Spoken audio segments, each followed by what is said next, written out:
Assalamualaikum warahmatullahi wabarakatuh. Perkenalkan, nama saya Rika.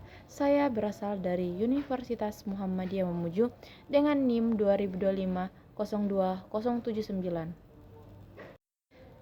Pada kesempatan kali ini, saya akan membuat rangkuman dari buku yang saya baca dari Perpustakaan Provinsi Sulawesi Barat yang berjudul Teori Ekonomi Makro.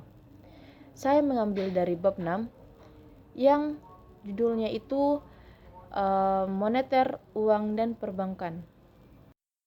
Jika kita bertanya, mengapa teori moneter dan uang dan bank itu sangat penting kita pelajari? Karena ini dapat membantu memahami fungsi uang dan lembaga keuangan. Kita melihat bagaimana keputusan kebijakan dapat berdampak pada harga investasi dan stabilitas ekonomi. Oke, pada materi pertama, saya akan merangkum tentang akar masalah dan konteks sejarah dari uang dan bank. Krisis moneter seperti yang dialami Indonesia pada tahun 1997 sampai dengan 1999 menunjukkan betapa rapuhnya perekonomian ketika sistem moneter dan sektor perbankan tidak dikelola dengan baik. Perubahan kurs mendadak atau tekanan pasar valuta asing dapat memicu devaluasi besar dan runtuhnya pasar modal, yang pada gilirannya menimbulkan kontraksi ekonomi tajam dan resesi. Contoh ini menegaskan bahwa solusi krisis harus menyentuh aspek moneter dan struktur perbankan, bukan hanya langkah parsial saja. Rangkuman kedua yang saya dapatkan tentang apa itu uang dan fungsi utamanya. Uang didefinisikan sebagai alat pembayaran yang diterima secara umum dan berfungsi sebagai alat tukar satuan hitung dan penyimpangan nilai. Agar suatu benda dapat menjadi uang, ia harus diterima luas, tahan lama, mudah dibagi, mudah dibawa, jumlahnya terbatas, dan memiliki nilai relatif stabil. Sejarah uang berkembang dari barter, uang barang, uang logam, uang kertas, uang elektronik, yang semuanya bertujuan untuk meningkatkan efisiensi transaksi dan mengatasi keterbatasan bahan bernilai seperti emas. Ada juga teori statis yang menjelaskan asal nilai uang, misalnya dari teori metalim atau konvensi, dan teori dinamis yang membahas perubahan nilai uang akibat variabel moneter, misalnya teori kuantitas yang menyatakan hubungan antara jumlah uang beredar dan tingkat harga, termasuk versi yang memasukkan kecepatan peredaran uang untuk menjelaskan inflasi.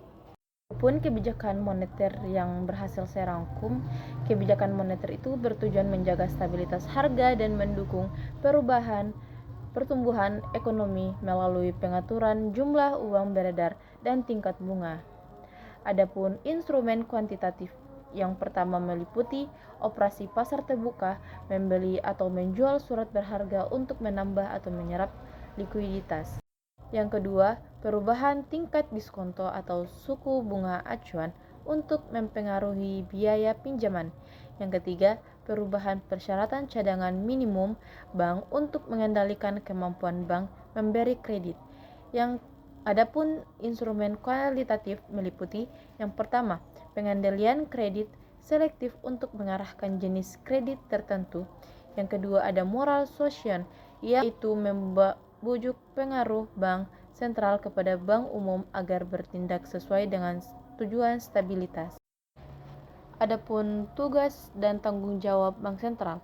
Bank sentral di Indonesia bertugas mengatur dan mengawasi stabilitas sistem keuangan menjadi bank bagi pemerintah dan bank-bank umum, mencetak uang, melakukan operasi moneter, menjadi leader of last resort, dan mengawasi kebijakan nilai tukar serta perdagangan di luar negeri. Keputusan BI menentukan jumlah uang beredar dan tingkat suku bunga yang pada akhirnya mempengaruhi inflasi, investasi, dan pertumbuhan ekonomi. Oke, singkatnya, pada materi ini, konsep teori moneter atau fungsi uang, instrumen kebijakan moneter, peran bank sentral memberikan kerangka untuk memahami kenapa rupiah melemah dan inflasi naik, serta membantu merancang kombinasi kebijakan yang menyeimbangkan stabilitas harga dan pertumbuhan ekonomi. Nah, kebijakan moneter yang kita bahas tadi bukan cuma ada di dalam buku sejarah atau teks kuliah saja, tapi dipraktikkan secara nyata oleh Bank Indonesia sampai detik ini. Kalau kita lihat berita ekonomi nasional belakangan ini, Bank Indonesia terus bergerak aktif menggunakan instrumen moneter mereka, salah satunya dengan mengatur suku bunga acuan dan mengoptimalkan instrumen seperti SRBI atau Sekuritas Rupiah Bank Indonesia. Langkah ini persis seperti ada teori operasi pasar terbuka yang ada di materi saya. Tujuannya adalah untuk menjaga stabilitas nilai tukar rupiah dari guncangan ekonomi global dan memastikan inflasi di pasar tetap aman. Jadi, pengandilan jumlah uang beredar dan suku bunga adalah kunci utama agar kita tidak terjerumus kembali ke dalam krisis moneter seperti tahun 1997 silam. Kelas, sekian sudah hasil rangkuman saya pada buku Teori Ekonomi Makro bab 6 yang saya ambil dari Perpustakaan Provinsi Sulawesi Barat. Terima kasih atas perhatiannya. Kurang dan lebihnya mohon dimaafkan. Wabillahi taufiq wal hidayah. Wassalamualaikum warahmatullahi wabarakatuh.